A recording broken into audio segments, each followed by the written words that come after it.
So let's start, and as we go through and hear the town administrator maybe talk on some of these articles, we can also, if we have yet to vote on them, as to whether we choose to endorse, not endorse, or get additional information, we can do so at that time. That make sense? Yep. So, Okay, so thank you, Mr. Chairman. As a threshold matter, the draft version of the warrant that you had seen previously has changed. okay, So articles have been renumbered slightly. great. So 1 through 18 are the same order. The original 19 came off, so everything else got moved up one. And then there was a placeholder that I didn't think was gonna need to be on there and is on there, so that got added as Article 29 last Wednesday. So there's still 29 articles, but just there was a shift from 19 forward. What was 19 that got deleted? It was, Zoning bylaw? it was a personnel bylaw related to vacation time, and there were just too many changes. So we'll take that up in the fall. All right, so the first large majority of the articles are kind of standard articles that you see on every warrant. So the first one is to hear reports. So far I know this body, as well as Library Board of Trustees, will be giving reports. I'm not sure about anyone else. And I'm just gonna go through these, so stop me if you please have a question. So, to authorize borrowing or enter into agreement with banks. This is a standard article to allow us to go out for banking services. Article 3 is to accept our Chapter 90 apportionment. Currently, we're expecting $288,038.59. We won't know that final figure until the final budget is signed by the governor, but that is the current estimate. And it also authorizes, although we have not had to do so, us to borrow in anticipation of reimbursement for those Chapter 90 funds. Article 4 is a 2% COLA for non-union personnel. And there will be a handout at town meeting to show the new pay plan for that article. So Chris, do you want to vote the ones that Yes. As we did go. not We vote did, we last have, time? the only, we didn't, so that would, the first one would be Article 5, because I've got us voting Article 4 last time Okay. Yeah, we voted Article 4 to Yeah. endorse. to endorse. So Article 5. All right, so this is the first step that I'll really pass. So Article 5 is to set the salaries of elected officers. This is the same amount that was used last year for each of these individual bodies and persons. Okay, so we want to make, I'll move to endorse. Second. any further discussion? Hearing none, all those in favor signify by saying aye. Aye. Great, okay, great, thanks. Okay, Article 6 is referred to as the budget fix article. So this is FY '23 areas where budgets are gonna be short, funded by areas where there is excess. This is, the exact chart is still moving a little bit. Leslie thinks that she's not gonna need quite so much in assessor purchase services. Other than that, this is what we are expecting for next Monday. Okay, So this is saying we're not going to have to use any of the free cash for snow and ice. Correct. Nice. So I will just say to that point, I don't know if any of you have reviewed my budget presentation that I sent out. You'll see some of the big transfers from here come from the general health insurance premium and veterans benefits. And those are two of the accounts that I reduced closer to normal or to actual, still leaving some room, but closer to actual for the FY '24 budget. So the ability to make these large transfers of $328,000 going forward starts to become difficult. Harder, okay. and are you gonna elaborate that at town meeting at all, or are you just going to Leave that up to us to, So I've posted that budget presentation Okay, online. alright. I've shared it on Facebook. Okay. I would imagine that it, in this week's item, that is going to be highlighted. okay. But I think that you're gonna kind of start it, and then let's see where we are. I'm optimistic that we can push this off another year. We'll see where things come in the fall, but Yeah, Push what off another a year? potential override conversation. okay, Hopeful, but not satisfied quite yet. okay. Do we have any questions? Because this was not, this was one we voted to pass over. Right. At the last, I guess I think the police salary and wages, is this what because I know there was some discussion about holding off on a cruiser purchase in order to do that? No. No. So this kind of fixes that This- without doing that? This FY '23 fix is you have a number of police personnel that are out. Retiring? No, Oh. out due to a wide variety of reasons. They're not coming off the force, they're just temporarily out. So there's a lot of overtime and backfill there. Okay, thank you. So I note you freed up money out of the snow and ice salary and wage account. Did we not have as much use for personnel for plowing versus plan, or why is that's an unusual one, as I recall? The first. So I can't speak to why there is an excess in that. I know that the snow and ice budget in general is very conservative, because you can never overspend it unless you keep that minimum there. We can certainly talk to Kevin at town meeting to explain why he did it. It could be possibly, I don't know where his contracted services come out of. There wasn't as much snow this year. There was still a lot of need for pre-treatment of roads. Sure and, there was, yeah. but not quite as much snow operations this year. Yeah, it's, as you say, we budget not much. Correct. Yeah, we and bust it still every didn't year. use it, which is a But- little strange. If you look over on the other column next to it, you see that we still Yeah. blew that out of the water, the budgeted amount. So the 250K you were able to pull out of group health insurance premiums, can you talk to that a little bit? Sure, so, we always we don't always know how many people will be coming on to a plan. So what has traditionally been the case is that there's, and I think it's been reduced one time previous, from what I understand from talking to the accountant. But last year's budget, there were 15 persons at 80% on a family plan that we anticipated, or that we budgeted for, not that we anticipated. We did anticipate, though, that there were going to be some retirements, that we would be getting new folks in. We don't have the anticipated retirements this year, so that budget was reduced by changing that 15 persons to 12 persons. So it's 12 persons instead of 15 persons at 80% on a family plan. And that yields 250K. Wow. Yeah, and think about it. How much is a Normally family? 1,500 for a family plan Month? times 12 times 3. 36. Yeah, I don't come close to 3/4 of a Okay, million. we can talk to the accountant about her exact math. Just in general, if there's gonna be specific questions about this, I hate to come here and not have the answers. So just, if there's gonna be really drilled down questions, I would love to have those in advance. I'm happy to provide that to the board. Yeah, I mean, and frankly, I think the way she has to budget it too, is she has to account for everybody taking.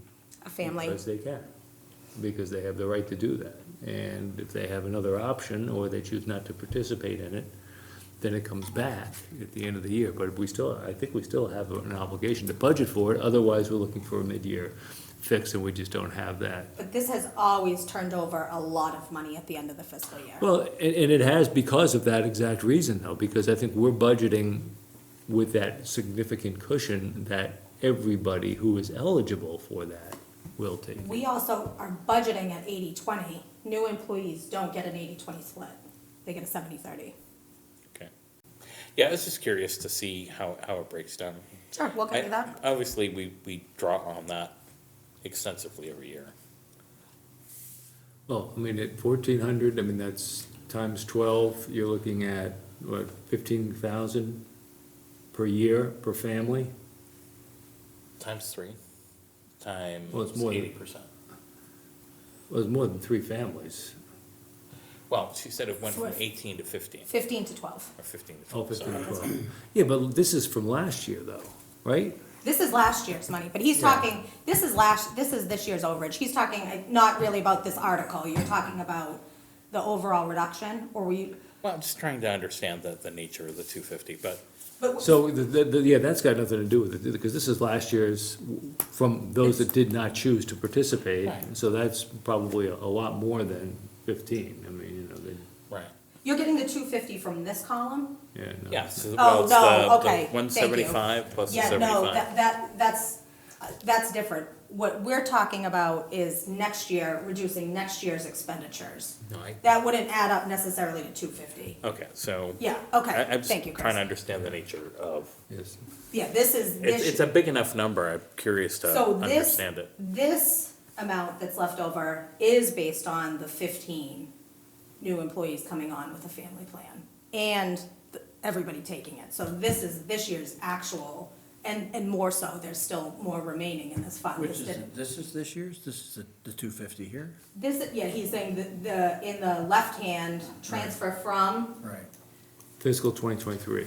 yeah, it's 23. No, I thought you were saying that you had done math, and FY '24 reduction was by, No, no, no. oh, no, no. I'm looking at So what's the right here. reduction by 3 persons doesn't have anything to do with Article 6. Okay. Right. It's just that this was, we benefited by many people not taking the health insurance, even though we budgeted for everybody to take it. Yeah, I can't know. We won't be as fortunate next year, Right, there won't be as much in this account left over next year. even all 'cause we'll things else reduce it by remaining 3. equal. If you're only reducing it by 3, that'd still be a fairly substantial amount in theory. Could be, And they're again at family plan, 80%. right, Some people are gonna come on and take an individual, and it's gonna be 73. yeah, Sure. okay. So any other questions on Article 6? Hearing none, do we have a motion? I'll make a motion, move to accept Article 6 as presented. Second? Second, any further discussion? Yes, I see here there's motion option 1 and motion option 2. So that is, that will do the same thing, that is a question for town council. And what that really means is, does the person, who in this case is Raj, does he need to read this entire chart aloud at town meeting? Or this chart is also gonna be printed on handout, can he just refer To the handout. to the handout and say as printed on the handout and save Nothing himself? changes. it's Nothing just- changes, it's just changing his speaking time. Gotcha. That would be great. Yeah, expedite. So we have a motion and a second? Who moved it? Yes. I did. Bill did. You did, Bill. Mary seconded. And Mary. Very second. Any further discussion? Hearing none, all those in favor signify by saying aye. Aye. Opposed? It's unanimous. Article 6, thanks. Article 7, Okay, so Article 7, it's a standard article. There's not always a motion under the article because there's not always bills from a prior fiscal year. But we do have some bills. Some I have explanations for this evening, some I do not. The bottom two, local IQ, Gatehouse, that is advertisement in the Telegram and Gazette, and they were sending the bills to the wrong department. They were sending them to Conservation Commission. So They wouldn't those, pay him? I wish they would. We're actually no longer, for the most part, advertising with them any longer. We're just advertising with the item. But Amazon Business, this is orders. Do you know about the orders from the prior chief at all? So my understanding is what these were is we share an account on Amazon That's through the departments correct. in town. And so the bills all Come in come to one spot and then have to be distributed out. So the fire department bills, by the time they got paid, were after July and they didn't plan to encumber them. So that's what these are. These were prior to July bills that didn't get paid until after. Oh, okay. And then the final one is the pre-employment physical. The employee responsible for processing that is no longer with the town, so I don't have an answer of why it wasn't processed, other than they do all come in on one large bill. They're all real bills that were. But they are all real actually, indeed bills, For yes. services actually incurred. Okay. Do we have a motion? on So Article moved 7? to endorse. Second. Second, thanks, Bill. Any further discussion? Hearing none, all those in favor signify by saying aye. Aye, opposed? one- Unanimous, oh, sorry. That one does require a 4/5 vote, as at the fall town meeting, 9/10 at the spring, at the fall. Okay.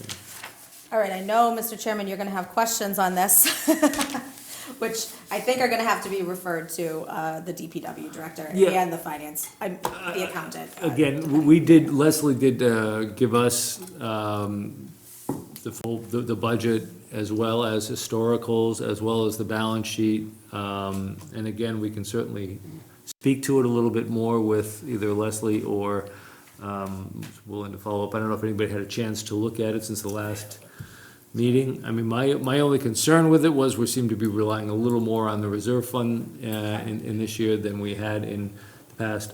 We seem to have sufficient reserves, and I know that I don't know what the appropriate word is, we forewent a rate increase over the current year at the suggestion of our consultant. I guess hopefully we'll get back online. The only other thing that and again, while I wasn't doing much while I was away, but I did happen to notice that Holden had a windfall against the city of Worcester on that sewer. And will we get any So- piece of that? or not? The town of Holden has been in long-term litigation, about this and about the billing structure with the city of Worcester. The towns of Rutland and West Boylston did not sign on to be parties to that litigation. That was actually a jury trial, and that was, the verdict was a result of the jury. I will say, without saying too much, is that we are in talks with town council, as is Rutland, about how to proceed now going forward. So we could, yeah, I know it's gonna be appealed and everything, but it was a substantial award. And, Yeah, nice to get a landmark in the ground. Yeah, Right, that's what it is. yeah. So essentially, when we know what the flows are when they leave West Boylston, and the argument is that we should be charged only for the flows as they leave our town, and that should translate to the treatment plant. But then Worcester charges for all sorts of other operations on top of our flow, including their catch basin sweepings and all sorts of things. So the argument is that our flow should be accurately charged, and we shouldn't be subsidizing Worcester's operations. That's a good argument. Have we looked closely enough to have an idea of what the amount of the adjustment might be? No, we'll have to, it's a tri-party negotiation, so it would be us, the city of Worcester, and DCR.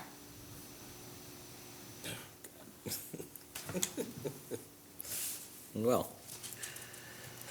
Keep smiling, keep smiling. That's all I can say. Just smiling because I don't have to deal with it. That's what, yeah. They are involved in billing for the sewer flows. The DCRs? Okay. Rutland is withholding payments to DCR.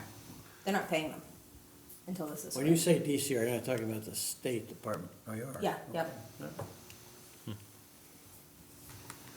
So with all that, I mean, again, at the last meeting, we did circulate that budget. Is anybody comfortable to make a motion to accept the budget as presented, or would we like some more information? I mean, I think it was fairly comprehensive. I mean, again, I went through it, but it's just me. I mean, it seems to be in line with what other years have kind of tracked, and she also provided a 6-month year-to-date through December, and was tracking pretty much online. I mean, it's asking a lot, but did you have a chance to take a look at how the numbers are reporting compared to the rate sheet that the consultant had prepared? No, I did not. I'm just looking at the revenue sheet itself. This reserve fund has been steadily declining though, right? This was much bigger. It was much bigger, that's correct. And so each year, we are tapping that reserve fund to try to keep the rate the same. We So do that's make, obviously gonna end. we do make a transfer to the reserve fund every year as well. But with that, it is, let me just see where we, so through December, through December, our user charges are 50%. So it's half a year, 49.7%, so that's, I think, So it's correct. spot on, yeah. As far as the balance sheet, gang, let me see if I can pull up. So that's revenue. How about the expense side? Is that on, you're looking at the income statement? Balance, yeah, the only, the debt service was a little higher, but I think that's timing, because I don't think that's, debt service is running at like 2/3 at the half-year mark, but I think going back historically, that's been pretty much the case. I think that's just timing issue, because those are all scheduled. Chris, for simplicity, I don't know that my vote would change a lot with a detailed review, so I'd be willing to move the article. All right, great, thanks, Ray. Do we have a second? Second. A confident second from Mary. I like that. That's great. You look down this But way. this 20,000 here is a charge to the reserve fund, right? Yeah. Yep. It's not a, yeah. So let me It's go, not putting let me go 20,000 back and see if I Taking can, 20,000. yeah, let me go back and see if I can get you a historical on, I don't know if I can get you a historical balance sheet or not, guys, but I can try. Yeah, Do we know roughly what the reserve fund balance is? I well, do. the presentations we've seen have all predicted, a steady decline in Right. reserve rate. Yes. Until we raised the rate. Yes, it was known that we would be going deeper in deficit Yeah. until the rate adjustment. So we've got a fund, it's dead, wait, let's see, where's the reserve? Reserve for encumbrances, reserved expenditures. Fund equity sewer enterprise. Reserved expenditures are 663,000. Which meeting? Sorry? Which meeting? Concom? No. Conservation? Yeah. Yeah, Concom, upstairs, Upstairs. select board room. All right, perfect, thank you. Yep, sure thing. Feel free to go through. So as of December 30th, they had, it was 664,000 in expenditure reserve, and then just over $250,000 in encumbrance reserve. I don't have a historical. That's relatively healthy. Yeah, yeah, All right. Thank you, Chris. all right. Anything else, any further discussion? That, okay, all in favor of Article 8? Endorsing Article 8, signify by saying aye. Aye. Aye. Opposed? It's unanimous, great, thank you. Good. Article 9, Article 9 is the omnibus omnibus budget. budget. Ah, jeez. So I know some of you were present when I presented the preliminary budget to the select board. Has this changed, Jen, since your presentation? No, okay. So I presented a full budget presentation last Wednesday to the select board. I do have, the slides are online, but I also have them here if anybody wants to look at them. I don't know if you want me to go through all of it from soup to nuts, or just if you have questions about certain areas. We've had a chance to go through it line by line, so. From, yeah, from a revenue source, I guess, is it Maura Healy's budget that you're dealing with, or is it that Ways and Means? House Ways and More Means? Healy's budget. So we may get a little bit of a, not a lot, but. No, actually, Ways and Means was a reduction. They reduced it? Because Yeah. when I had the cherry sheet, it showed an increase. That was an estimate. So if you're, unrestricted government aid was reduced. Chapter 70 was increased. So for our kind of piece of the pie, the unrestricted government aid, that was reduced. I was surprised, that's not a typical move by the legislature, but it still has to go to the Senate and then back to the governor. So I know that there's some strong advocacy from the municipal association that is taken care of. Taken care of, yeah. Great. And actually I put together a slide, I'll just spin this one around. Unrestricted government aid, relatively flat. Yeah. And then chapter 70 is even flatter. Yeah. It's a good thing our costs aren't going up. Now, I don't have enough data in here to really show, but the unrestricted government aid is in orange, chapter 70 is in yellow, and our budget is in the teal blue, so you can see that trajectory start to make that upward That's a lot better turn. than the one I did, I can tell you, because I had a bar graph and it just showed that we were outstripping, I mean, way exceeding, our increases in budget, with all except 2015, I think. There was, we got a windfall on the cherry sheet in 2015. But every other year, we're like woefully under what the. Where the state is turning over money, well, at least Right. last year, back to the taxpayer, but you're welcome to use any of my slides. Great, yeah, no, that's a nice one. And thanks for the two. This was the other one that I just thought was helpful to folks, is the splits between the different areas to really show, education. This does, all departments, I will say, their benefits are in this box. So this doesn't include the education benefits, but education taking up the large majority of the budget. This other, which is very typical, about 50% in a non-regional school. The other, which includes retirement, health insurance, general insurance, is the next largest piece of the pie. And then followed by public safety at 12%, public works at 6%, general government at 5%, culture and recreation at 2%, and human services at 1%. And it's often that most of the arguments happen in the small slivers of pie that are really Yeah, right. de minimis overall. Yeah, and how much control do you have over the others? That's the other thing, I mean, when it Yeah, comes that's- to. Very little. Education, when it comes to benefits, I don't know. And I did not know I had a touchscreen laptop until just this moment. Well, that's so- pretty cool. And I'm gonna send my graphs over to you to do, because I'll tell you, I struggle with that. But anyways, no, that's great. Are we, anybody willing to make a motion, or So moved. on Article To 9? endorse? Second. Second, further discussion?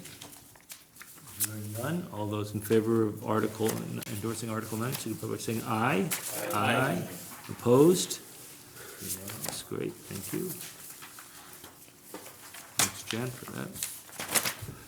Okay. Article 10. Yep, capital investment purchases. I think we've discussed most of these at previous meetings. I know that the board already voted to endorse what I have on here as B, C, and D. I understand from the chair that on item E that there was a split vote, a 2-2 vote on that item. And I know that we had left the top, item A, the steam boiler, at 255 question mark, and I believe somebody was gonna talk to the school to see if we needed to change that, but I don't know if that's happened, otherwise we could just leave it at 255. I have not spoken with them, I can certainly reach out. When I last met with them, they did not have a hard number. Then let's leave it at They were 255 would be thinking my it would suggestion. Does the 255 already have a margin in it for inflation and other? Does not. That was their bid that they had gotten last year for the equipment. So the 255 is their ask? That is what was, that's the only in writing ask that I have. When we discussed this before, that question came up, should we augment this amount of money? And we decided we didn't know how much to augment it. And we didn't have a number, so the only thing that seemed reasonable was to just use the 255, come back later if we have to vote it again. That was not the last meeting, but 2 meetings ago. 2 meetings ago, yeah. So I don't know, I can certainly reach out to them, I mean, can we revisit it for next week, or is that probably ship and Well, sail? you can vote it now, and we can revisit it next Yeah. week. Just Be- revisit it right before town meeting. Yeah. Or if need be. I can, I'll reach out to. But I mean, yeah, what would you put down for a number? Right, is Yeah, it- and Is we it really 275, don't is know. it 300? Right. I mean, because my understanding was that the 255 didn't even include installation. I mean, that was basically just for the equipment. But I didn't see the full bid either. I mean, that's, Okay, so it's not 255. no. All right. So, Chris, how do you want to take these? Do you want to do item by item? Do you want to go through them as a group? Well, we Well, could, we've already done three of them, them. except Oh, for we did B, C, and D? That's what. Any, any. Oh, we did, Any, oh, that's okay. because he was the 2-2 tie. yeah, that was a 2-2 tie, unless anybody is convinced that we, that is looking to change their previous vote, because we have up until meeting time to do that, if we choose to. But I think that we're, Yeah. I know, Pete, you didn't get the chance because you No. were in absentia, but, I wasn't here for the argument in the meeting, so. I'm not sure exactly what happened there. so I mean, we could certainly, does anybody want to make a motion to reconsider any of these prior votes, or? Well, we just talked A, and we didn't vote A before, right? So, oh, I'm sorry. My recollection, Mr. Chairman, is that you voted in general to support it at the 255, but you would come back to it if it needed to be more. I do believe 2 meetings ago you did Yes. vote. Yeah. I can pull Go that, back and look at the minutes, or was it? I can certainly pull that up easily. Well, yeah, that wasn't in the I don't ones I remember. took, so it must I have been. can't say I Must have remember been. we voted, yeah. While you're pulling those up, I'll tell you Yep. that the select board did nominate this body to make the motion under Article 10, so. Oh, they did. Oh, that was nice. Isn't that nice? The CIB. Yep. Great. So that would have been April, was it March? It was probably March, right? Yeah, March. You're going back through the minutes? March 27th, yeah, so, Let's see if we voted this way or not. so that would have been presented at the April 10th meeting for those minutes. FinCom minutes, April 3rd. DPW.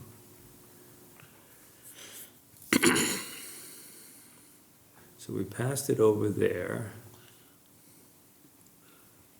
Town administrator.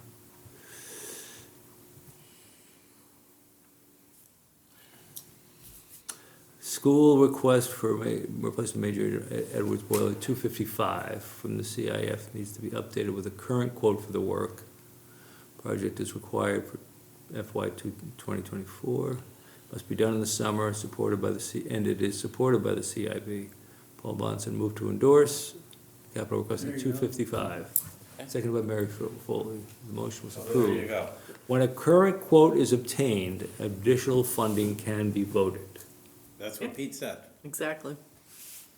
So, So we could do that outside, but, well, I mean, how do we We do have that, how do already- we do that around town meeting, though? Because town meeting has we to don't approve have to, 2/3 now, because right? we voted to give them the 255 with additional funding to be addressed later. No, at town meeting, this needs to be a supermajority 2/3, vote, right? 2/3 vote, you need a Yeah. firm number. So unless you get a different number between now and Monday, they'll be locked at 255 for any town meeting type appropriation. I don't know if they have other reserves that they could tap, right, But this is the number that's going to town Once it's meeting. voted at town meeting. yeah, once it's voted at town meeting. That's it.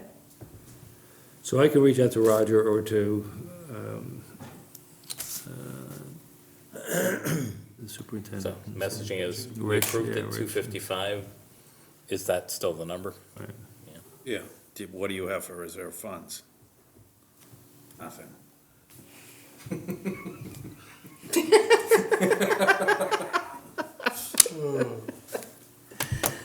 So we've got that voted, so, I mean, everything else we have technically voted, unless we want to revisit. No, I don't wanna revisit it. All right, very well, move on. Article 11, Okay, so Article 11 amends one current revolving fund. It adds an additional revolving fund, and in the motion rescinds a previous vote. So let me walk through each of them. So the recycling revolving fund, it adds to the allowable expenses, recycling expenses for waste oil and all other items banned from disposal or transfer for disposal in Massachusetts as regulated by Mass DEP. Sorry to interrupt, but I'm going, there was an article on there for elderly services, is that off? That is now Article 29. That's fine, okay, thanks. So what does this do? This increases what we're gonna pay for this? It doesn't change anything about the amount, it just, when you have a revolving fund, you have to be very specific of what uses you can spend out of that revolving fund, so it adds Adds that. a use. Now, before I go to the next one, let me talk about what happened at May of last year's town meeting. So there is currently a COA revolving fund. Added to that were donations and user fees that come in for the senior food program, as well as expenditures for that program. What the motion will do is rescind that vote. The goal here is to have two COA-related revolving funds, one that will be all general COA items, and the other one will just be the senior meals program. So it's really separate and aside from the rest of their funds, so that you have not a situation where one is subsidizing the other, and you have a very clear line of what's being used. So all the senior meals related items will be in its own revolving fund, and then, so removing it from the general COA. And that's what this is. That's what, So what was driving that delineation? Is that, are you looking to have better clarity This was on them as freestanding entities? Or? so this was actually a request of the senior center director. She wants to see the true cost of running the program and have it all be in one spot.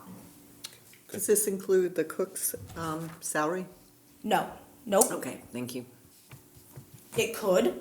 It, Oh, it's just a question. No, it could. So if the revolving fund had sufficient receipts that it could support salary, it could. Okay, thank you. In the one above, the recycling DPW, so that, all we're doing is adding the ability to pay for recycling expenses for waste oil and items banned from disposal or transfer? That's correct. That's all we're doing. That was excluded before, or implied that it was not included? So before, it was very specific that it was electronic components, tires, and scrap. So they want it implicit that waste oil especially is. So how were they paying for waste oil? Was that just coming out of the Coming out of the operations, yeah. DPW budget? Yeah, You want it explicit. yeah, exactly. Do we have a motion for Article 11? I'll move to endorse. Great, do we have a second? Second. Any further discussion? Hearing none, all those in favor signify by saying aye. Aye. Opposed? Unanimous, thank you. Okay, Article 12. Okay, Article 12 is the annual spending limits for each of our revolving accounts.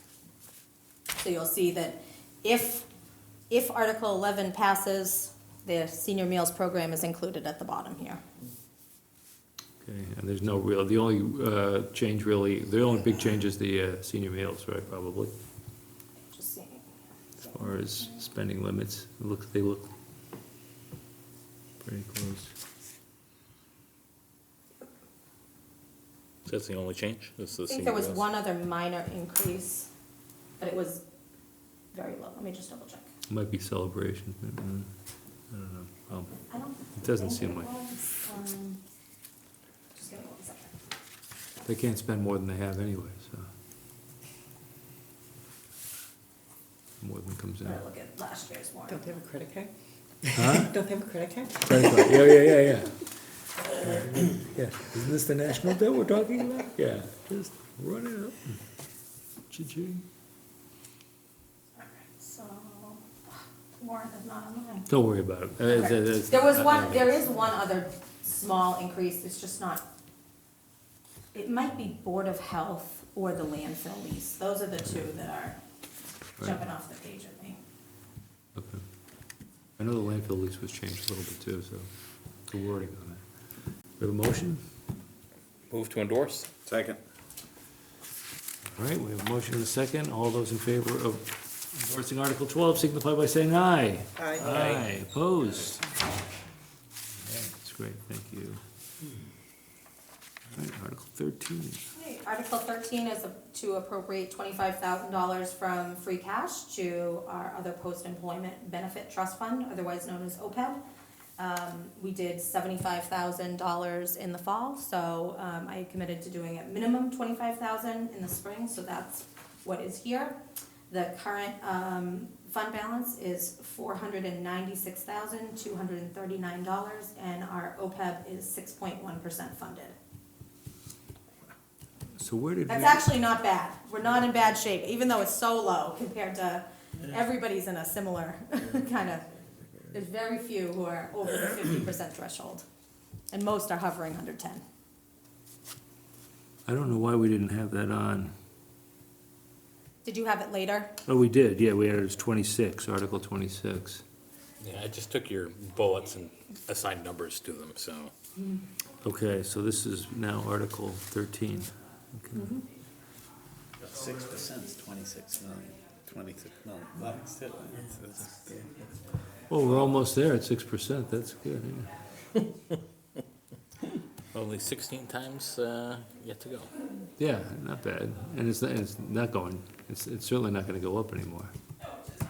No, actually, every time we make contributions of significance, it goes down by quite a bit. Do we have a motion for Article 13 to fund the OPEB trust to endorse the funding? Thank you, Bill. Second. Second. Thank you, Mary. Further discussion? Yeah, just a quick question. When we're done with the allocation of free cash through the various articles, what's the balance? Ask this. It's like I was prepared for this question. The most obvious question on the Yes. whole warrant? Yes. Okay. $113,396. Wow, okay, so we really did burn it down. So starting, we spent a lot of free cash in the fall, if you'll recall. We bought a lot of capital, through backfilling the capital investment fund. So we started this cycle at $656,896. The largest amount is $290,000 that's included in the operating budget, that 1% included in the operating budget. And then the OPEB municipal building fund, and then the 3 capital purchases, which leaves us at $113,396. Thank you. So the 3 capital, was the truck in there too? Nope, that was capital That's the investment capital fund. investment fund. Okay, good. And one of these, if the chief receives a grant, Well, we're not buying it. Yeah, that was the 97. Yeah, 97,000. So we're gonna hold off on buying that until there's grant results. Good. Can I just Okay. see that? Sure. So, we have a motion and a second. Did we vote? We didn't vote this yet, right, Pete? No. No, you're not yet. All right. You can have that, Pete. I've got a copy of it. Thank you. Motion and a second. Any further discussion? Everybody's satisfied? All those in favor of endorsing Article 13, signify by saying aye. Aye. Aye. Opposed? So voted. Great. Thanks, unanimous. All right, authorization to appropriate funds to the municipal building fund. Okay, before I start, is everybody on this body familiar with what the municipal building fund is? Yeah. Yeah, that's the okay, 9,000 excellent. anyway. Okay, so, right now, there's $56,535 in the municipal building fund. This is largely from what's left of the $9,900 from each of the buildings every year. But the way that the fund was established, you, can make an appropriation into the fund with a 2/3 vote. So I have, suggested that we put $20,000 in free cash into the municipal building fund. 2 main reasons for this. One is that I interviewed last week and again on Wednesday for our facilities person. So That individual, once they start working on projects, is going to need a source beyond the $9,900 for some of these projects if they're doing them in-house, or even if they're doing small projects through a vendor. And also to start chipping away at some of the low-hanging fruit, so to speak, on the ADA transition plan. Makes sense to me. Right. You resurrected it from the depths of obscurity. And there have been people appointed recently, so it's ready to go. For anybody that's watching at home that's not in this room, this does not require further appropriation at town meeting to expend out of. However, it's not a unilateral decision by myself or any department head. It does require a vote of the committee to make expenditures. Excellent. Any questions? Further questions? We have a motion? I motion to endorse. Thank you, Mary. A second? Second. Thanks, Ray. Further discussion? Hearing none. All those in favor of endorsing Article 14 signify by saying aye. Aye. Opposed? Unanimous, great. Okay, Article 15 is adoption or acceptance of MGL Chapter 41, Section 110A. This really has to do with the town clerk's office. This would allow for the town to treat Saturdays as legal holidays. There was a statute passed that changed voter registrations from 10 days prior to elections to 20 days prior to elections, which would put that voter registration deadline on Saturdays. So acceptance of this provision would apply to municipal elections only, and would allow the town clerk to hold the voter registrations up through Fridays, but not Saturdays. Questions? I mean, I don't know if that really, No opinion. I don't see as there being a cost associated with it. Is There's there? it's a cost in the inverse, so if you don't accept it, then we have to pay then we would have overtime. to pay overtime for Saturdays. So, I think that could precipitate a motion It to, would, yes. I will move to accept Article 15. Second. all right. Any further discussion? Now, Article 15, did that just come on, or was that a movement as well? no, that was probably a movement. Town clerk or closed on Saturdays, you might have it listed as. Was it 17, Chris? Hiring procedures and vacations I have for 17. The reference should be in there under the bylaw changes. If you look for section 110A, Oh, 110A, was that the one? yeah. Correct. Okay, 24. Article 24. 24 on the older. Thanks, on the- okay. We already voted to endorse it. Oh, look at you. We did. We did. I retract my duplicate endorsement. So the 16 one, the next one, we have no opinion because that's not 25. 16 was, yeah, acceptance of clause 22G of MGL 59, did. section 5. This has to do with exemptions for veterans. We move to take no opinion. On which one, on 16? Yeah, on the old one, it was 25. No opinion. It was unanimous. Because there's no financial impact, right? Right. It has a minimal financial impact, that it could result in a few more folks receiving an exemption, a tax exemption. You want me to give you the Reader's Digest and you can make a decision? Sure. Okay, so essentially, there's a number of veterans exemptions. In order to qualify for those exemptions, amongst other things, the veteran needs to have ownership of the property. This allows for, in cases where the veteran's domicile is owned in trust for their benefit or by a conservator. So even though they don't have legal title to the property, as long as they're a beneficiary of the trust, they could still qualify, provided they meet all other qualifications. The assessor's office indicates that this is gonna impact perhaps 3 folks in town. So very de minimis financial impact. Well, again, I don't know. I think we should make a motion to endorse, I don't know. We have to. Yeah. Why? Well, why would we not endorse? the For veterans? I mean, Yeah. because they're doing estate planning, it makes total sense. I mean, Yeah. just All right. we hate to discourage them from doing. Or if safe the work. veteran, in the worst case, has lost capacity. Exactly, yeah. Yeah. I'll move to endorse. No. Thanks, Bill. Wait a second. Second? Thanks, Mary. Further discussion? Hearing none, all those in favor of endorsing Article 16, signify by saying aye. Aye. Aye. Opposed? Unanimous. Okay, so we reversed the last one. That was what? So, okay, 22G. that was the old 25. Right, on my guy here. Right. Oh, boy. You got that, Pete? What's that? The endorsement of that one, article? Article 16. Okay. Article Great. 17 is about keeping of minutes. No financial impact, but just the town clerk's office shall officially keep a copy of all boards, committees, and commissions minutes. Yeah, I think we endorsed that did. last We time. did, Uniformity and expectations. we did. They were not doing that, or it just? No, we endorsed it. Some boards and committees do regularly submit their minutes, but not all. Okay.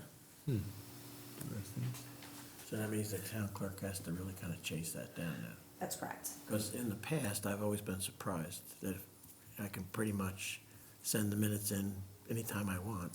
So she's already keeping track of the agendas, so if she sees that there was a set of minutes that were supposed to be approved at a meeting, she's gonna come looking at those minutes. I've good, never had that happen in the Yeah. past, okay. So that's kind of, Well, that's because you're That's good. because you're so efficient. Efficiency reigns down you have to there. I have to remember to send it to the town clerk, because I don't do it until it's approved. Right. That's the Right. problem. Yeah. If I did it when I wrote them, Yeah, that would be easy. easier. The amount of history that we can't find because they're sitting in somebody's attic or Oh, definitely. what have you. Somebody's hard drive. Yeah. Yeah. Or somebody's floppy disk. Floppy, yeah. Sure, True yes. though. True, very true. Article 18 deals with an amendment of the personnel bylaw, removing much of the language from the bylaw and replacing in its place a policy. The driving forces of this is to allow, currently the bylaw states that positions need to be posted internally, first for a period of 5 days, even if it's known that there's no internal candidate, that they are advertised in a newspaper of general circulation. And what else? Oh, also it still refers to the cemetery commission, and now hiring the cemetery employees, but now they're covered under the DPW collective bargaining agreement. So there were some questions about this that came up in the select board meeting. If this is passed at town meeting in May, the Attorney General's office will have to weigh in before it takes effect. That usually takes a matter of months, so the selectmen have most likely the entire summer to put a policy in its place. I have a draft policy the personnel board has already looked at, but the select board, in essence, could keep the entire language, if they so chose, from the personnel bylaw and make it policy, but it just allows for that flexibility so you don't have to go to town meeting.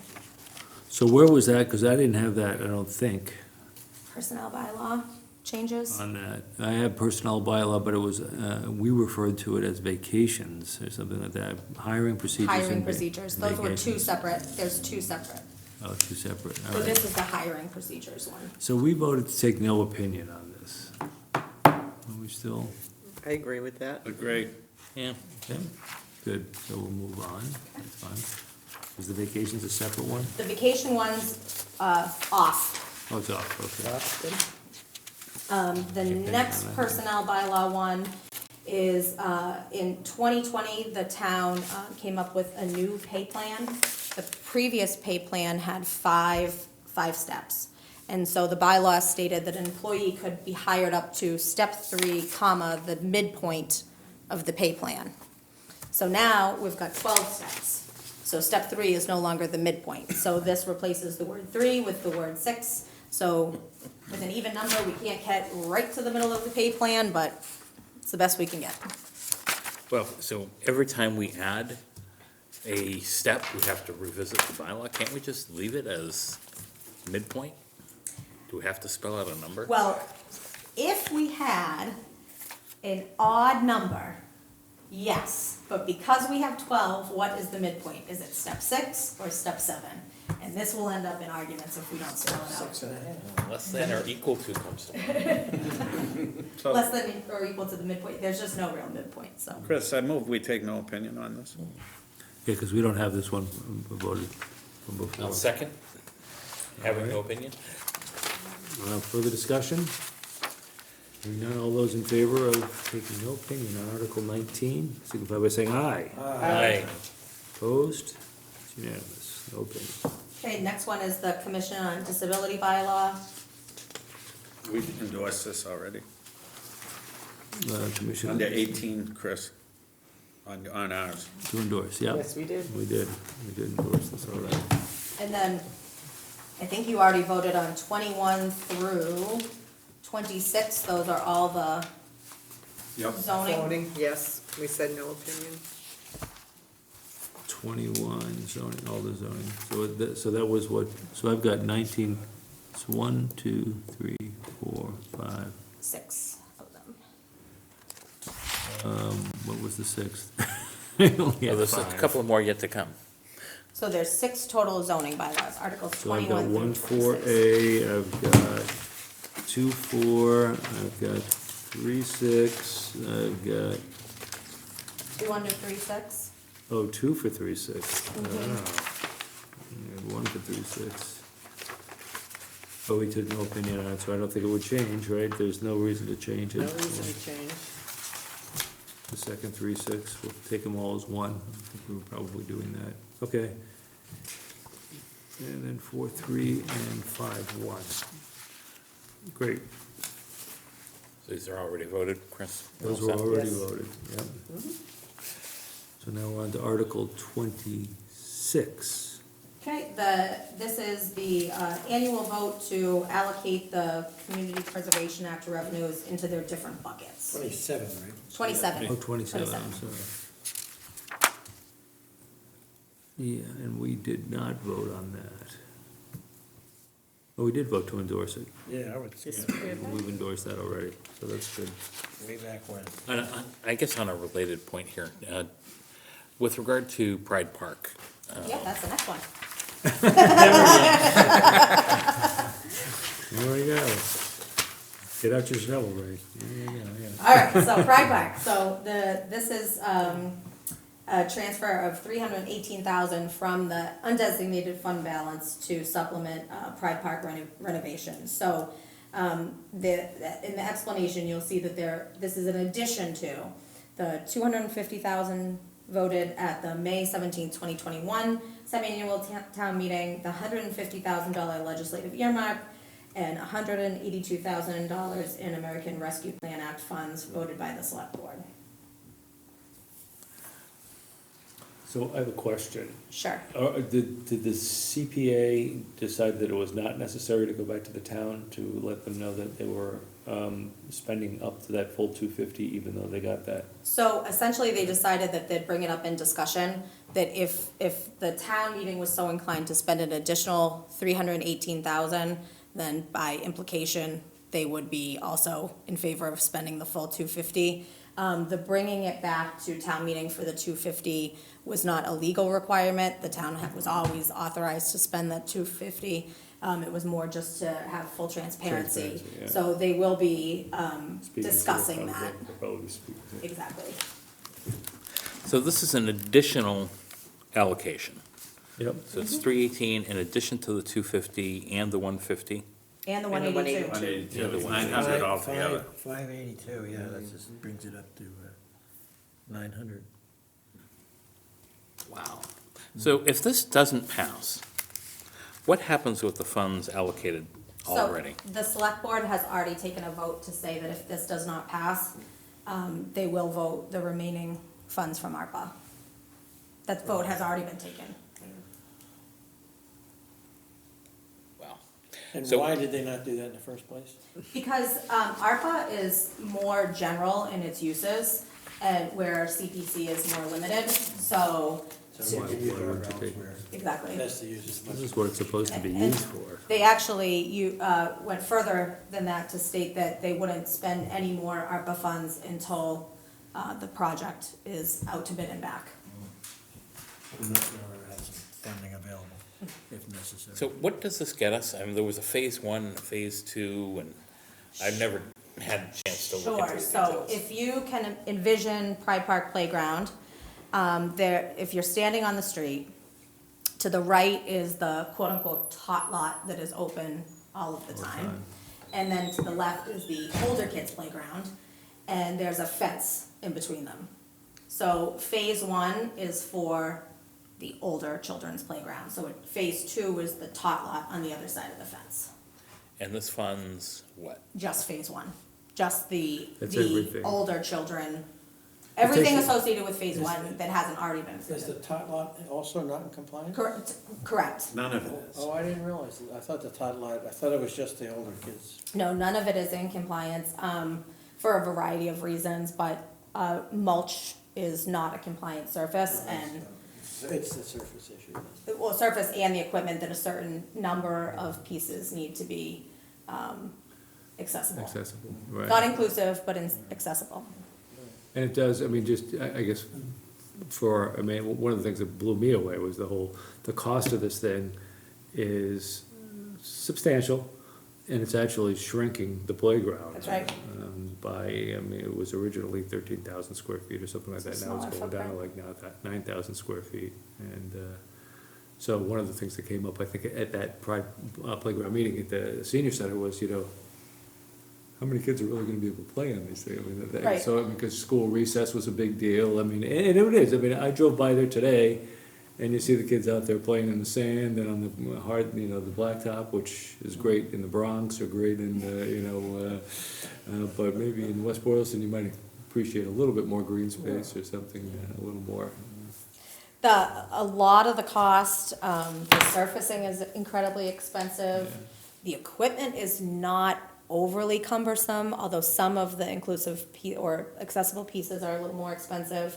But we've actually decided not to put in a swing because a swing would be $75,000 installed. For one, and that For one only swing, accommodates for one one swing. wheelchair swing. Yeah, one. So that's cost prohibitive. So, and then this is for full, construction. So install, everything. Done. So there will be no further funds required to complete this. Well, that's why the select board is not voting, because this is not out to bid. So we're at a little over, just a hair over 50% design. Once they're at 100%, which will be in the next month and a half, then we're gonna start to go out to bid, and the market will tell us what that's gonna Phase be. two's gonna be. What is not going to change is the equipment purchase, the equipment's been ordered with the ARPA funds that were appropriated by the select board. The poured-in-place surfacing, has been paid for the most part. There's a very small additional amount needed, but the actual construction, we won't know until we get bidders. And the equipment has only been purchased for phase one, Correct. yeah. Nothing has been touched for phase two, Nothing for phase two. the tot lot. Will the tot lot stay open? During construction? No, after phase one. Yeah, so the tot lot, will stay open. We're already starting to look for Okay. sources for funding, so, there was one 40B developer that said that they'll donate 50,000 if they get a comprehensive permit. Representative O'Day, did file and had included in the House budget an additional 150,000, so the tot lot will be less expensive. I was just wondering if that was It's gonna not- have to close. No. Okay, thank you. So I'm curious, trying to get a sense here. Of the 900K that we're talking about here, how much of that is driven by the ADA compliance versus simply it all needs to be redone? So a couple things going on. So the port in place is a more permanent solution or a more permanent installation. So there are some of the equipment that if you weren't putting it in port in place, we could retain for some additional years. It is nearing its end of life. But some of that equipment already needs repair. It already doesn't pass an inspection. So all of it is coming out. Because you're not gonna put in something in 18-year-old piece of equipment in a 15-year port-in-place surface. That's crazy. So if you're saying how much, the poured in place is an ADA component, so that's driving everything, just having poured in place, period. Okay. Great. So, any other discussion on Article 28, CPA? Hearing none. Do we have a motion to endorse Article 28? I move to endorse. Second. Thank you. We have a motion and a second. Any further discussion? Hearing none. All those in favor of endorsing Article 28, signify by saying aye. Aye. Aye. Aye. Opposed? Nay. All right, so motion carries 4-1.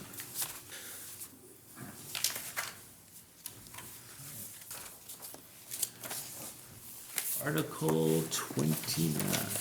Okay, so Article 29 is one that I had thankfully put in as a placeholder, didn't think we needed, but it was revived. So, the town has had a senior program for tax write-off purposes for some time.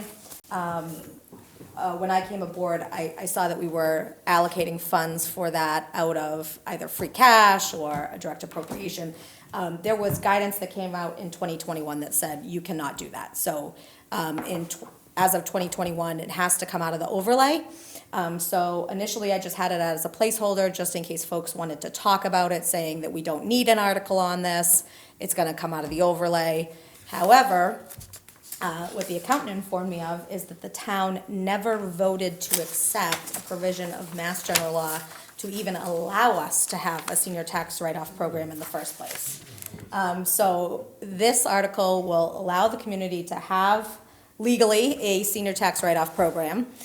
There's no funding associated with it because the funding will come out of overlay. Just like the hiring procedures article, this will take time to be approved at the state level, and the select board is going to have to write a policy, accept the policy to run the program and fund the program. It's largely gonna look and feel the same. I think the select board has indicated, though, that they are interested in going to minimum wage for this. But Up to? what up, minimum up to minimum wage, right now we're paying below minimum wage. It's a great program, we don't wanna see it go away, but there just might be a little delay in kicking it off at the July 1. Is there a cap as to how much? $1,500 1,500 per? per household. So the select board can make the decision of, do we wanna allow splits between a couple wants to split it 50-50 or just let one person? Right now, we have it income-based. The select board can make a decision whether or not to have it income-based. But the $1,500 is capped. Without sounding, is this retroactive? No. Let's just hope we don't have a finding. I'm surprised auditors didn't find that or something in the past. It's really kind of amazing, but, okay, Article 29, any further questions? If not, do we have a motion to I endorse? motion to endorse. Second, Second. further discussion? Hearing none, all those in favor of Article 29, signify by saying aye. Aye. Aye. Opposed? That's unanimous. Okay, great. So Yeah. we ended strong. Jen, just a note, on Article 28, the actual motion to be read, they've skipped over the Community Preservation Fund. Oh, So, from the from the actual undesignated motion. fund balance of the community, thank you.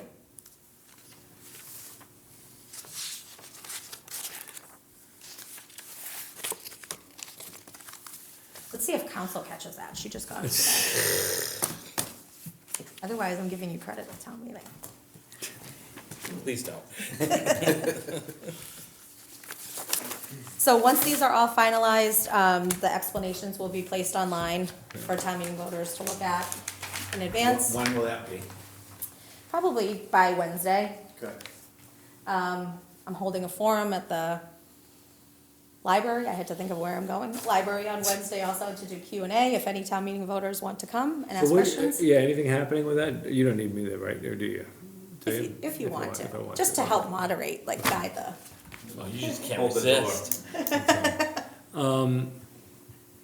Anything else for town administrator, chief? No, thank you. Chief, I will. Oh, I'm sorry, did you have something? Well, while you're here, I just want to mention, the information that Hannah sent on the library HVAC system. And, because I don't think, I haven't been to a meeting since we received that. Okay. I didn't send it out. But she obtained a quote to replace the HVAC system as is, which includes boilers, air handlers, and chiller compressors. And that quote was $502,947. I do have that, yeah. That's it. I know it Yeah. went to you. That compares to the quote for the air water heat pump for $585,282. But the air to water heat pump, that 585, also includes a heat exchanger in the air handling system in the attic, which was priced at around $65,000. So if you take that out, that would reduce this down to about 525 versus 502. The numbers are much closer than I think any of us were thinking they would be. And there's nothing else to be added to the 585 as far as the, I thought there was, that we needed. I thought there were a couple of other things that need to go in there. The other issue was, do you need a backup boiler? So the system as designed, the air water heat pump system is designed down to -5 degrees. And then what happens at that point is that the ability of the system to maintain the 70-degree or 68-degree temperature in the building starts to decline when you get below. So you'd have to make a decision, do you want this backup, and how often would it be used, and is it really worth it, given you're probably going to be able, well, you will be able to maintain the building for the few times that it just may not be as warm as you might like it. But that was the other issue, was the backup. What kind of backup heating system do you need? And that's it, just the backup. As far as I remember, yeah. So, of the candidates that we've interviewed for facilities manager, a lot of them have specific HVAC experience in their past lives. So I'm really hoping that they can look at these quotes, talk directly to the vendors that have quoted, and kind of weed out need versus want. And hey, at the end of the day, maybe it is all need. But I just want to be sure that we're not being given quotes that are above what's needed. But based on what I just heard, I do find that surprising that they're that close. That wasn't our perception the last few times around. No, it was Well, gonna be we were almost $1 talking million. boilers. But what we were saying is that everything in the library is 25-plus years old, including the compressors, the chiller compressors. The books and. So to be on a. The books are older than that. Well, So, interesting. I mean, do you, we can replace the boilers and we can go with the chillers until they crap out, I guess, that's a possibility. The air handling system has some issues with vibration, and then they call somebody in and they go up and fiddle with it and it goes away for a while. So, we need a facilities manager. We're working on it. We think that we're gonna have a We offer need- out by the end of next week. Yeah, we need somebody that Exciting. can really dig into this, the engineering's been done for the air to water heat pump. We still have to write the final spec. That's the other $60,000 or whatever it is. And we have money for that. And we have money for that. But yeah, you're right. Looking at the whole system, now we're talking about the air handler in the attic, Yeah. the chiller compressor outside, and the boilers in the basement.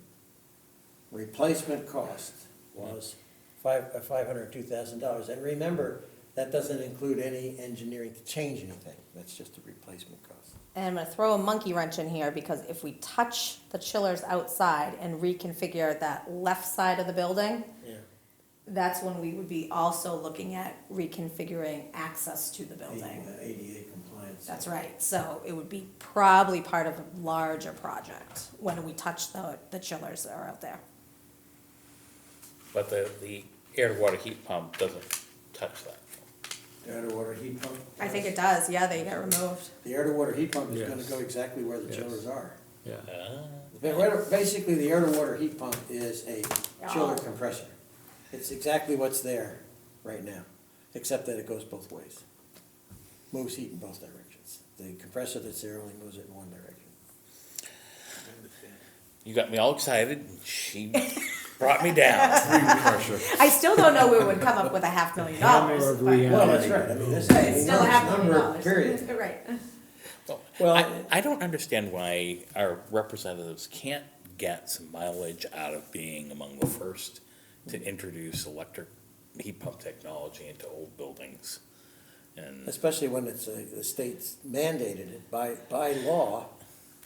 you would think it's on message with the administration, it's consistent with policy. I'm not sure that it's one of the top 5 for the administration. I think, at least everything I've heard, Housing. with housing is like pushing the envelope in all directions. And they're Housing, moving housing, funds. housing. Especially housing in the cities, the metro centers. I mean, urban, is just like top notch. I mean, rural, And not even low income, just high density, right. high density housing. And what's low income? I mean, it's ridiculous. But I'm not going there, yeah. I was just, at church, a woman who's in human services, she's, again, studying to be, she's a postulate or whatever, she lives in Fitchburg, in a basement apartment in a church, in an old church, but it had nothing to do with it, that's now a residence. And, their rent, the landlord just came to them in Fitchburg and said, we're raising your rent $600 a month. Wow. That's gonna be a huge percentage. I mean, can you imagine, I just What do you can't do? even imagine that, in Fitchburg, it's not like it was free, it's not, so it's like, how do you budget for that? It just, to me, it's just, and that's what she said, I can't even move because I don't have last Right. security to move into for a new apartment. 'Cause I Where are you just gonna don't go? know. What's cheaper out there? Yeah. And so anyway, it just really, that's kind of where we're seeing a huge squeeze, and that doesn't even touch the very low income. It's like, anyways, so that's that, but anyway, so Ray, I don't know if that helps, but it's kind of the priorities, and that's really what. Yeah, they like to give numbers around the 200, maybe 300,000, which helps For what? for any type of grant funding. Yeah. But it's again, going to be, as I've noticed with You're talking that about housing now. No, just, I was going back to, Grants and all. yeah. Yeah, but just economic development, whether it be housing or whatever, because the housing trust is working on a grant for just a study, but it's in that group of packaged grants. And what are they rewarding? They're rewarding, high-density communities, they're rewarding minority backed, projects that are going to, attract, and we're just like, boom, boom, those are extra points, and these are all scored. You're exactly right. And we're just not jumping up the chart on those, Or but being the landlord. it's just tough. Just say that. Before you, just one question, on the budget, I know, and not to single you out, but I will, because you're. 'Cause he's here. Because you came. I have broad shoulders. But yours, your budget this year was, 32% operating over the prior year, which definitely jumps out and will, maybe jump out. And I'm just, expectations for upcoming years. Does this get us over the hump? Does it get us partway there? This or are we gonna is be looking- step one of a growth phase. So we're gonna see more. This will continue for a period of time. Once we get, and I know we spoke a little bit before, when Yeah. I presented to you on my capital items, and we kind of digressed into the operating budget.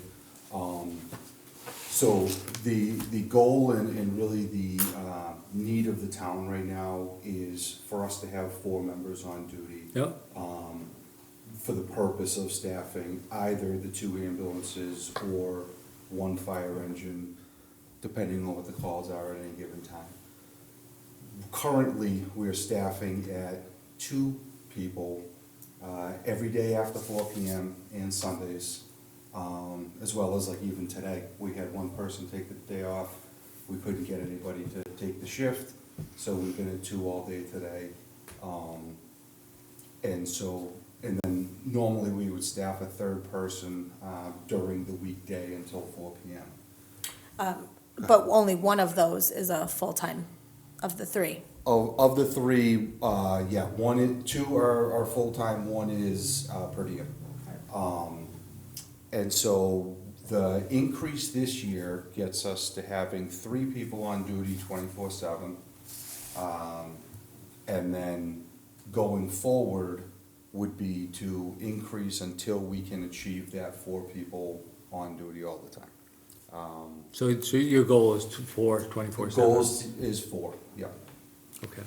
So you're talking about the FY '24 budget FY will '24, get you to 3, get us to 3, correct. and then we're going to the FY '25 and beyond. He's gonna still ask for all of them. Right, yes, yes. But we can't do this So again. my so- recommendation to the town, based on all the NFPA standards, OSHA standards, everything together, as well as just the service demand of the community, is to have 4 on all the time. I think everything speaks to that. However, we do realize that's a big jump. It's a very large jump from where we're at now. In my opinion, this is something that probably should have started a number of years ago. We should already kind of be at this level. So we're starting kind of behind the 8 ball and trying to play catch-up for a period of time. So I think as we've had these discussions with the previous chief, he was always hoping that the call-out would Right. keep him with enough people and enough, and of course, that continued to deteriorate to the point where even he admitted that So, it looked like Yeah, so. it couldn't happen anymore. So where we're at now Wasn't gonna be a is solution. our call department, consists primarily of 3 members that, have been serving since the early 80s. They're going to be aging out of the system. Massachusetts requires them to be done by 65.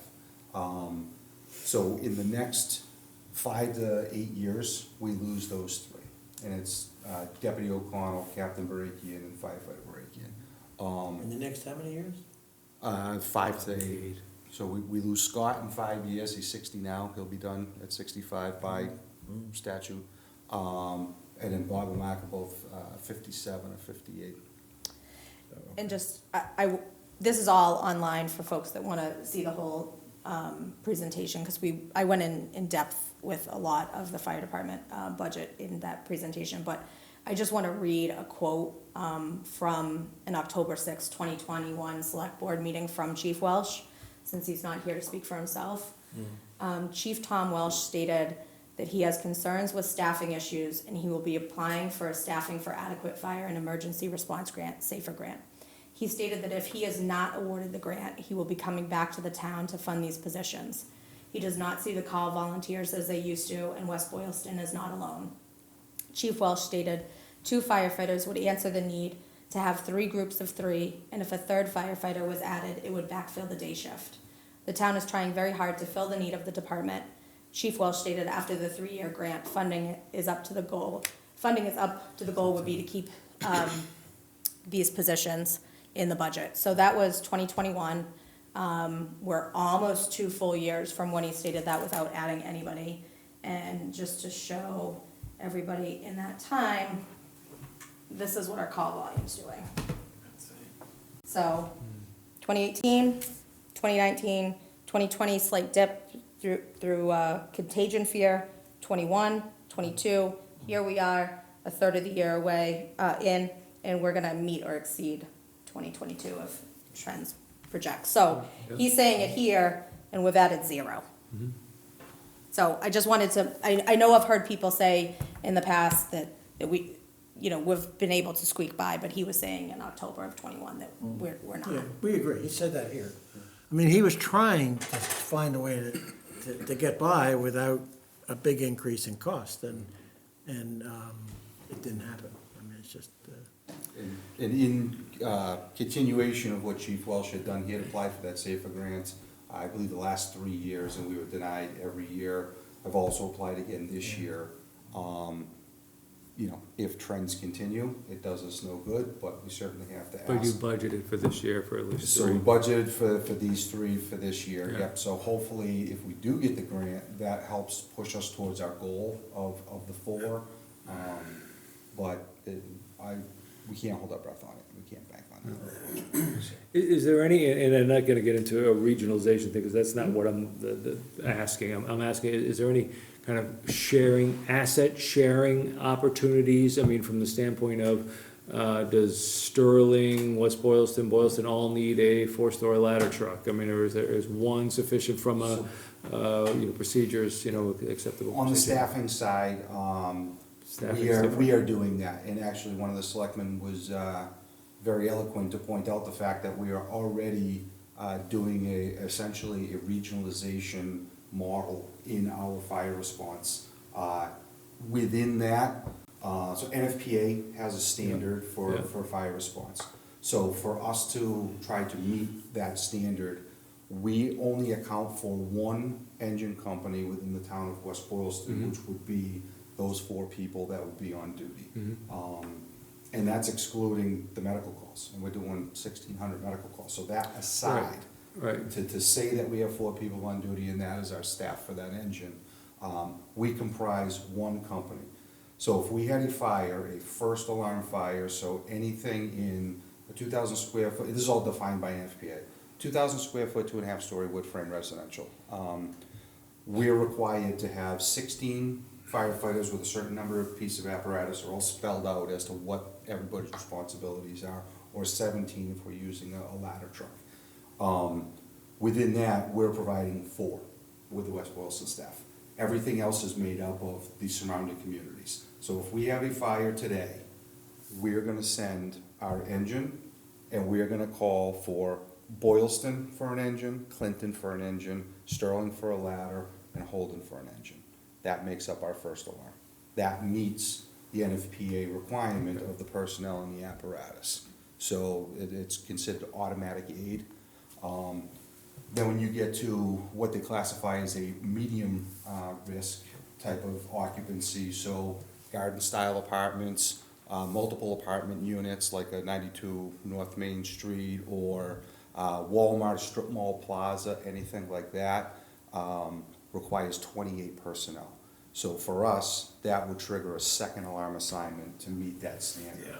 So when we do that. Anyone's coming. Yeah, right, so at that, we have an engine and a ladder coming from Worcester, from the West Boylston Street Station.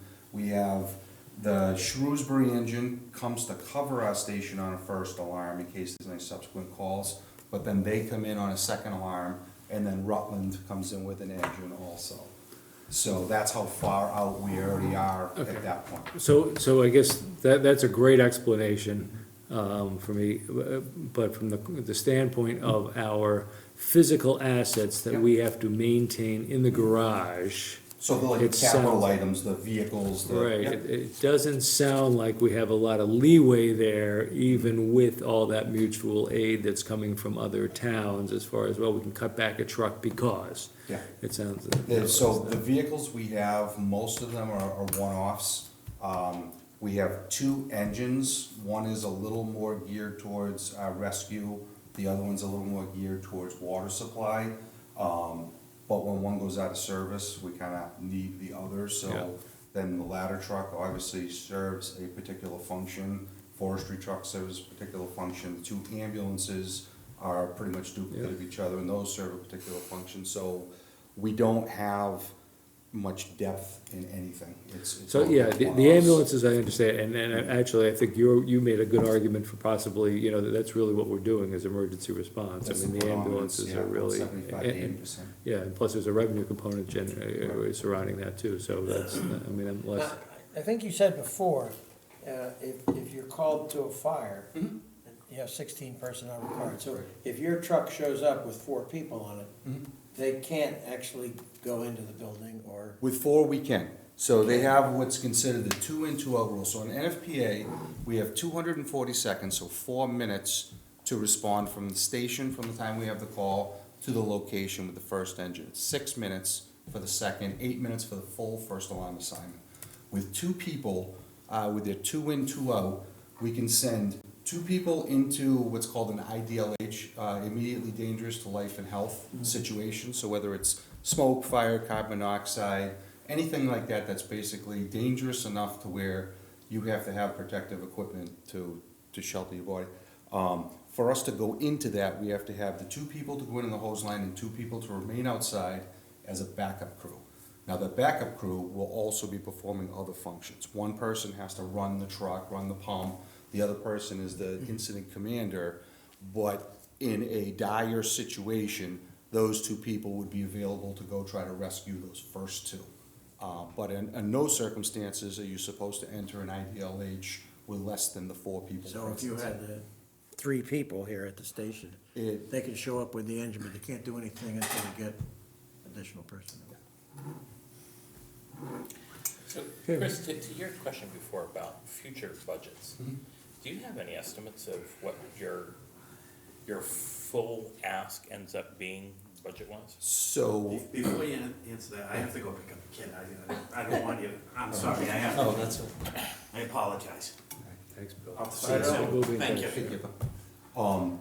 So my long-term projection, speaking to the kind of the decline of the call department, because this has been an ongoing trend, that was the whole precipice behind having the full-time firefighters to begin with in this town. This was a exclusively call department in the 70s and 80s. When the call volume exceeded the capacity of what the call staff could handle, we had to start augmenting with, 1 or 2 full-time people here and there.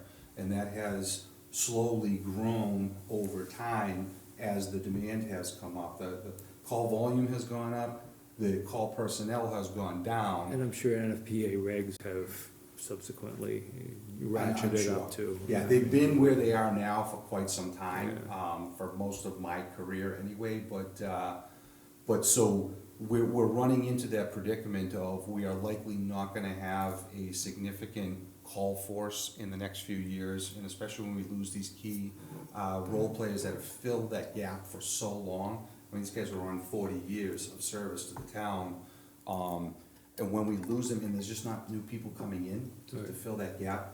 So I would envision, and this is down the road and it has to be evaluated as we get there, but our immediate need now is to have 4 on duty, and we've discussed that kind of ad nauseum. In the 10-year window, when we are likely to see the greatest decline of our call staff, and we're only gonna have a couple people, with the current trends of the way the demand in the call need for the town, the service requirements are, I'm gonna anticipate that we're probably gonna get to the point where we're gonna need 4 people for the engine and 2 people for an ambulance. Then when that second ambulance goes out, you're hoping the first one's coming back to make up your 4 again. But I would foresee within the next 10 years, perhaps sooner, possibly later, but most realistically, I wouldn't say past 10 years, we're probably gonna have to have 6 on duty. So that's 100% increase from what you're budgeting for next year, And- on the staffing side. Yeah, and you will see other communities that have already gone to a model like that. Obviously, there's some bigger communities like, Holden is already staffing at that, and they're actually putting in for safer and trying to increase their Yeah, staffing beyond that. We were covering Holden today. All their services were already out. Their call volume is about 3,500 a year, and we were covering the line because with 2 ambulances out, they didn't have any other resources available. Clinton staffs at 6. That's probably the next step, but they're doing about 3,000 calls a year. And so where we're already over 2,000, it's not unrealistic to anticipate in that 10-ish year window, we're gonna kind of be in that same situation. And those numbers are ambulance calls or? It's a combination, it's everything. It's fire calls, ambulance calls. The only thing we don't include in there are service calls, because those are non-emergent. So we do hundreds of inspections, permits, all these other things that we don't count in our call volume. So the service demand is actually quite a bit higher than what we reflect in the emergency services, but the emergency services being the priority is kind of what we use as our benchmark. We have gaps in other areas, like our fire prevention is done by our emergency crews, our inspections are all done by our emergency crews. And so we regularly have to leave inspections, miss inspections, are delayed on plan reviews, all these things that, unfortunately, Mr. Tignor is kind of the person left holding the bag on our behalf when we show up to these places, and it's like, well, where's the fire department? Oh, they had a call. Now they're not here. So the goal is, over a period of time, as we start to grow the emergency services, to have some depth, and kind of to your point about like the apparatus, where we don't have a lot of redundancy, but if we have somebody that's available a certain amount of time to help fill that gap of fire prevention, of inspectional services, of some of these other non-emergency needs, it improves our service to community. And we're lacking kind of in every facet right now. And are those services that you provide, inspectional services, smokes, all that sort of stuff? Yep. Those are fee-based, right? There was a fee, yeah. And we're competitive with those fees? Yep, we just updated those a few months ago, Okay. in the fall, actually. And I think that was a vote of the select board to approve those. Those were done kind of, they're consistent with what the other area towns, We Worcester saw that County. in your review. Yeah, so, and then with the other things like the ambulance rates, we brought those up to the Worcester County Yeah, average. yeah. And so we've been very aggressive with trying to collect on a lot of that stuff. Good, I know that. I've had to assign the deputy a lot of administrative hours to pursue some of those. Yeah, okay. So we're doing what we can to try to bring in as much revenue as we can offset. So, Chief, do you have quantified your ask for the next 1 to 2 years? Yes. So for the next 1 to 2 years, the goal is to get us to those 4 people. My request this year was 1.727, which allows us to staff 4 people 24 hours a day. The town administrator was quite insistent that we couldn't fulfill that within the Prop 2.5 limitations. So her budget proposal does not reflect my request. In my opinion, does not meet the needs of the town. However, it's a step in the right direction. Okay, so do we have numbers? I mean, I'm just So- trying to- 1.727, this year, the approved budget or the proposed budget for the fire is 1.439.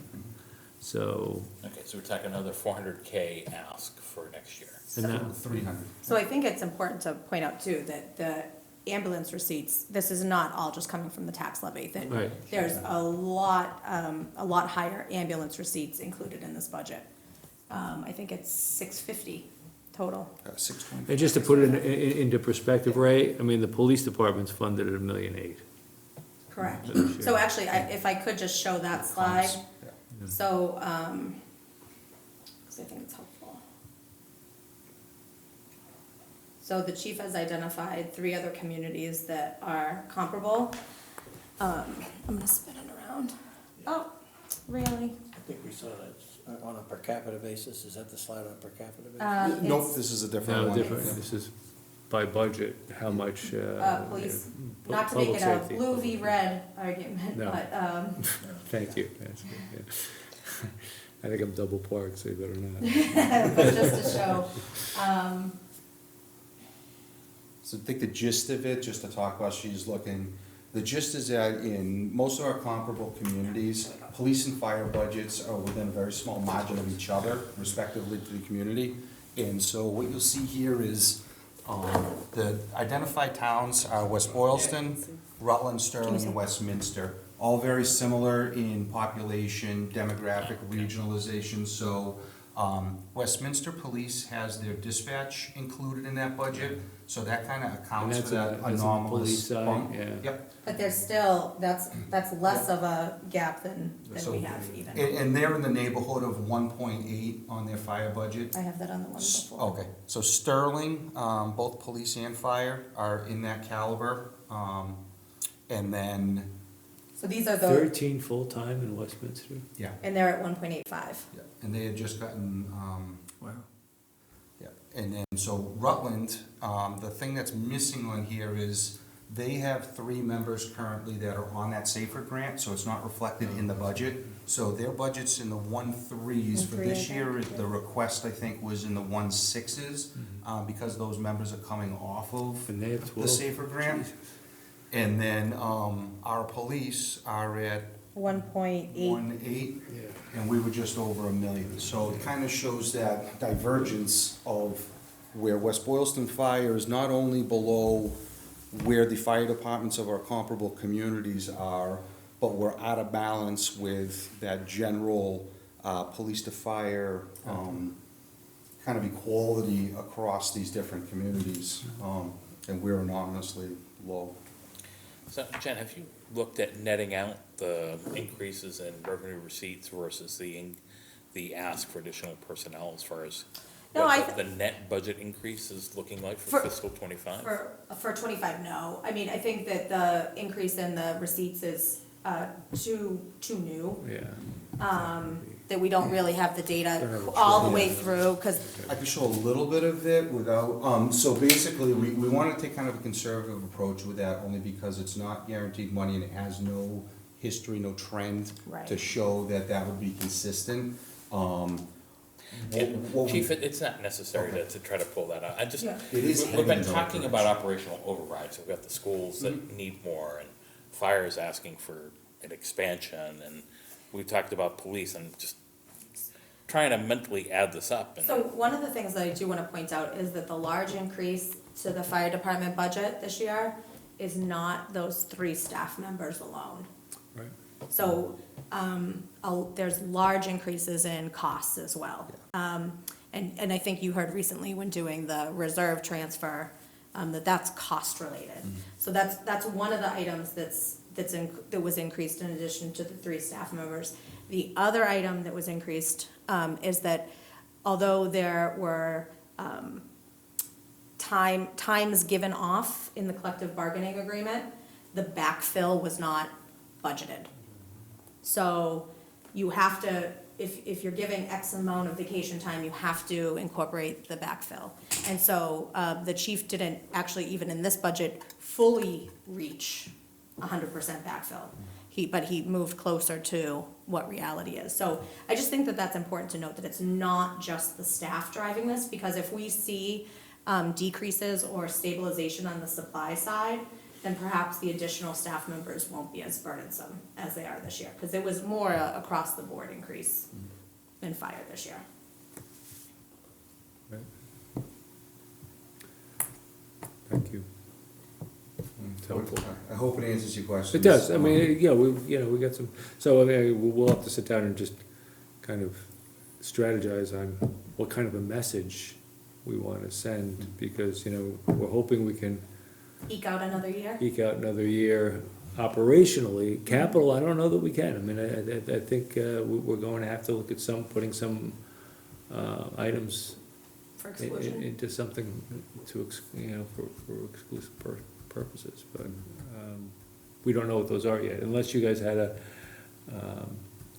a great session at the, FISP that. No, they still are deciding their purpose. we're back to discussing the mission again.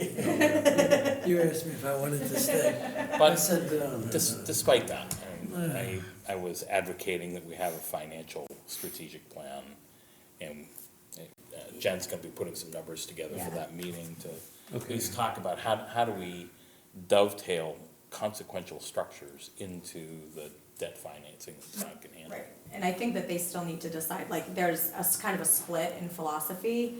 Are we only talking about new buildings, or are we talking about overall strategy? Because they're two very different things. My My rough take is that the prevailing winds are towards buildings only. I don't know how you can, like, this is just me speaking, I do not know how you can come up with a comprehensive strategy for buildings only when repairs are also going to require exclusions, like, how do So you? you mean new buildings only, Ray, versus all buildings?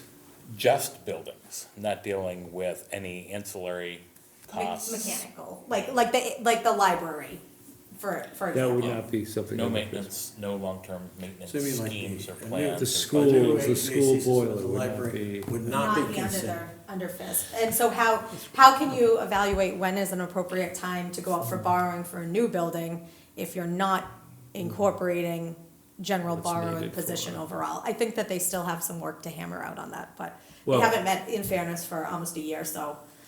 Yeah, well, There I was think- also substantial contention whether or not the school should be part of that strategic plan, Correct, which I don't know how we can not, do that. right? Okay.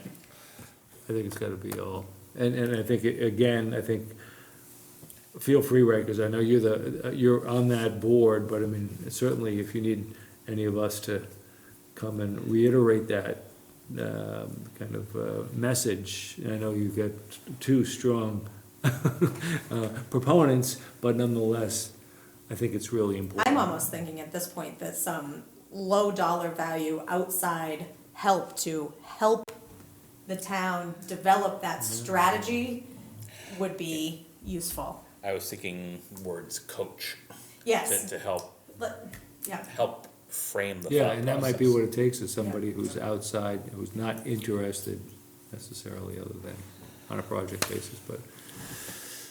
But it's, I mean, it holds a lot of our short, and I was trying to make the point, you've got, fire equipment that's coming up that's gonna want to be funded, and we won't know what we're doing with buildings.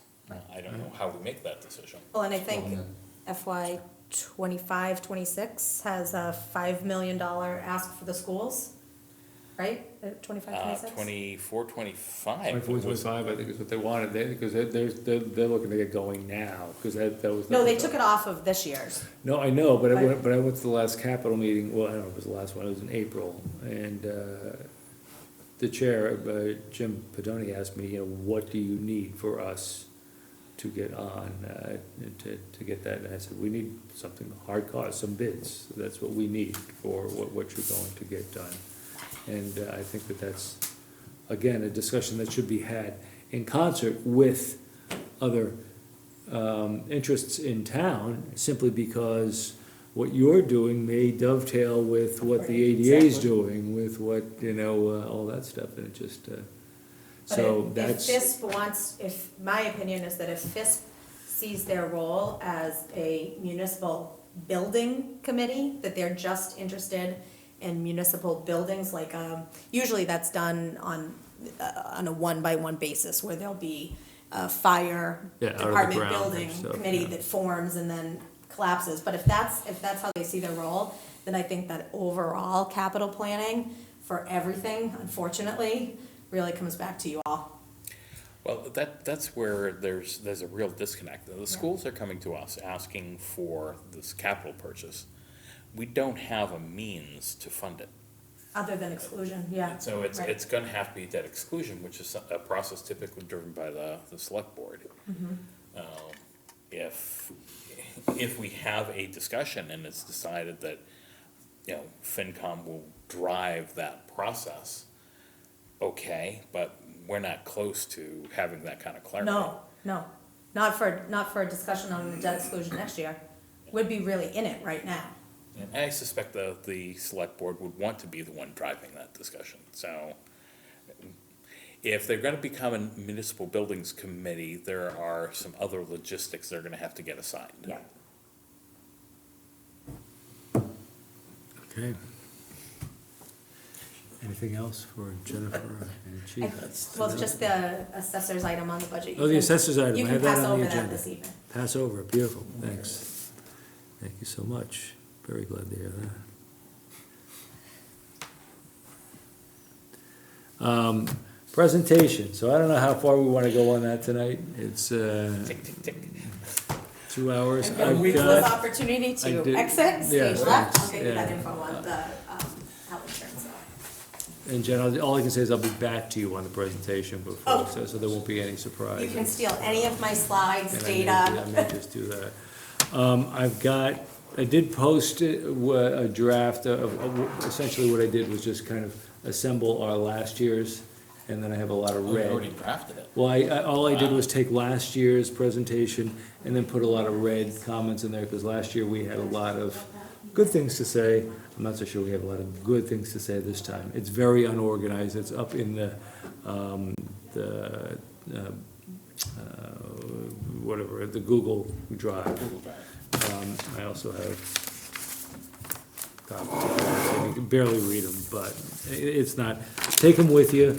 I guess, in the fear of not having a quorum or something like that, I don't want to create any kind of public meeting issues, but does anybody want to help to assemble, or do you want me to just? I'll give you a hand. They'll give me a hand, okay, great. And I'm anybody going else? to Maryland Wednesday. Will you be here next Monday? I'm coming back on Monday just for the town meeting.